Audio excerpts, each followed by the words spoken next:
increasing. So they get ticked off and they publish cartoons about Muhammad.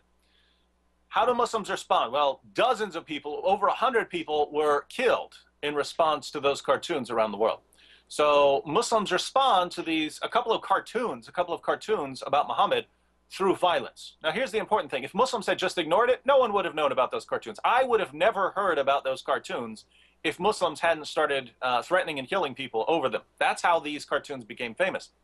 So Muslims respond to cartoons with violence, and that makes people like Lars Vilks get upset and say, well, if you're going to kill people over cartoons, then we need to do something about this. I'm going to make cartoons until you kind of get used to it, until you Muslims get used to the idea that you don't kill people over making cartoons. And how do Muslims respond? Well, we saw in a video Lars Vilks gets attacked for the things he's doing. Yesterday, I believe, it was either early this morning, I don't know what the time difference is or exactly when it happened, but it was either early this morning or yesterday, his house was set on fire by Muslims. So he was out of his house at the time. So people set his house on fire, trying to kill him. And over what? Over what? Think about the chain of events, because you're going to see how history repeats itself. The chain of events is this. Muslims have a lot of trouble in their own lands. Then other countries invite them in, say, here, come live peaceful lives here. When the Muslims get there, they cause a ton of problems. People react, and then the Muslims start killing people, and then more people react, and then Muslims keep on killing people, and it's kind of a spiral. I bring this up because go back to the time of Muhammad. Muhammad was running around causing problems in Mecca, condemning the beliefs of the people there and so on, condemning their gods. The people there got fed up with it, started persecuting the Muslims. Nothing like Muslims would later persecute them, but they started, picking on the Muslims.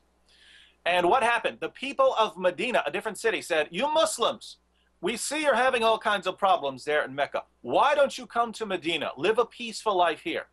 What does Muhammad do when he gets to Medina? He starts attacking the Meccan caravans, starts bringing the city into war with Mecca. The people didn't like this. People like Abu Afaq didn't like this. They got upset about it, and they started criticizing Muhammad. Now, let me read you a poem that Abu Afaq wrote when he realized that Muhammad was plunging the city of Medina into warfare. He wrote this poem, and he was killed for it, by the way. He said, long have I lived, but never have I seen an assembly or collection of people more faithful to their undertaking and their allies when called upon than the sons of Kayla when they're assembled. So he's praising the people of Medina. Men who overthrew mountains and never submitted. Then what happened? He says, a rider who came to them split them in two, saying, permitted, forbidden, of all kinds of things. Had you believed in glory or kingship, you would have followed Tuba. So this poem says, you have this great group of people, the people of Medina, and a man comes and splits them into two groups by saying, this is forbidden, this is accepted, all kinds of things. And he divides the people and gets them to start attacking each other. And he said, you would have been better off following someone else. So now, by the way, he's absolutely right. He's absolutely right here. Muhammad came, he caused massive division. He makes people start fighting amongst themselves. And so Abu Afaq writes this poem and says, you would have been better off following someone else, someone who didn't plunge you into civil war and war with other cities. And what does Muhammad do? He orders his followers to go and kill this man. They killed him in his sleep. Interesting, because the man was more than 100 years old. Muhammad ordered his followers to kill a man who was more than 100 years old. They slaughtered him in his sleep. Then a woman named Asma was upset that a man named Abu Afaq was killed. So she wrote a poem condemning the Muslims and saying, hey, someone needs to stand up to these guys. Muhammad ordered his followers to kill her. They slaughtered her in her room with 5 of her children present. So notice the spiral here. Notice the chain of events, because it's the same as the chain of events in the Western world today. Muslims, lots of Muslims, not all Muslims, just to clarify that, many Muslims, especially the Muslims who take Muhammad's commands seriously, cause problems, run around. We're talking Taliban, we're talking Al-Qaeda, run around forcing everyone to submit, and if you don't, they kill you, and people just want to get away from it by any means possible. Many of them come to the West, but some of the Muslims who come to the West try to force everyone to establish Sharia law, which was the problem in the first place. So this causes a chain of events. People start getting mad and criticizing, which leads Muslims to kill more, because what you do in Islam, if someone criticizes you, you kill them. So more Muslims will kill, more Muslims will engage in terrorism, more Muslims will attack cartoonists, and this will cause more people to stand up and say, wait a minute, we need to take a stand against this. And it's the exact same spiral that we find at the beginning of Islam. At the beginning of Islam, Muhammad gets persecuted for causing problems. Another city invites him in there, says, here, why don't you come over here, live a peaceful life. He plunges that city into violence. Then people try to speak out against it, write poems, and they get killed. So it's more and more violence, and it just never ends until Islam takes over. So what we find today, in other words, there are peaceful Muslims in the world who say, oh, I can't believe this. I can't believe that Muslims are killing people over cartoons. Well, can you believe that Muhammad was killing people over poems? It's the same purpose. What cartoons are today, poetry was back then. It was a means of criticism. And if you criticize Muhammad back then, you got killed.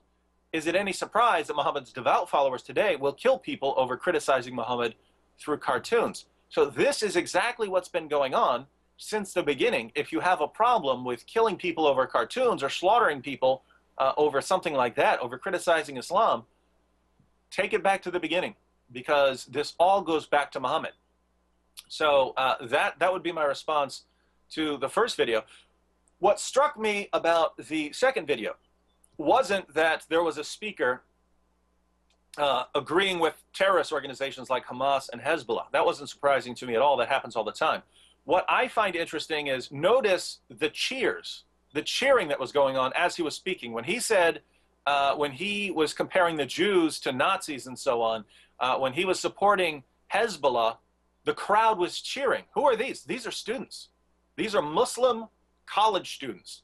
The next generation of Muslims, the young generation of Muslims, the Muslims that are growing up in college, the Muslims that are members of the Muslim Student Association, they're openly proclaiming their allegiance to terrorist organizations. And this is important because those terrorist organizations, Hamas and Hezbollah, they don't just hate the Jews, they hate America.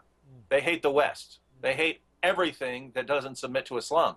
And you have an entire generation, hundreds of thousands of Muslim students who are growing up thinking this is the way to go. You support the terrorist organizations. And this is just shocking that more people aren't standing up to it. Thank you, Brother David. Thank you so much for that commentary. Very enlightening. And we're going to go to one caller here in just a moment. But I want to enlighten some of our viewers, because some of our viewers know a lot about Islam. Some know a lot about Christianity. Some know a lot about both.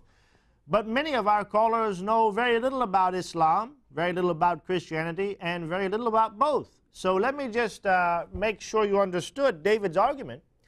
Remember, in Islam, it is very, extremely foundational and important for Muslims to follow the moral example of Muhammad. Not just the moral example, every sort of example, even to the fact of their appearance, the type of beard that the men have, what shoe they put on first in the morning, what shoe they take off first at night. It's so much of a cult of one man, Muhammad.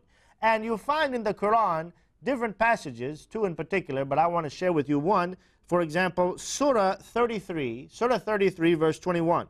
This is the basis for this doctrine of the Sunnah, the example of Muhammad, which is essentially encapsulated in the Hadith. I shouldn't say encapsulated, it's found in the Hadith because the Hadith is prolific. The Quran is a relatively small book, only a quarter of the size of our Bible, smaller than our New Testament. Nevertheless, the Hadith is prolific. And we find in Surah 33 verse 21, verily, in the messenger of Allah, now who's he talking about there? Muhammad. You have a good example for him who looketh unto Allah and the last day, and remembereth Allah much. And I'm sure that Brother David could give us other Quranic references as well as in the Hadith. But here, this is the basis. Muslims are to follow the example of Muhammad. Well, we see Muslims with hatred for Jews, Muslims supporting violence, terrorism, Hezbollah, Hamas, and violent acts, genocidal acts. Muslims pointing out irrational things, like, for example, the Jews, a Muslim will not sit with a Jew because it'd be like a Jew sitting with a Nazi. Well, let's see now. The Nazis killed 6 million Jews, put them in ovens, put them in gas houses where they gassed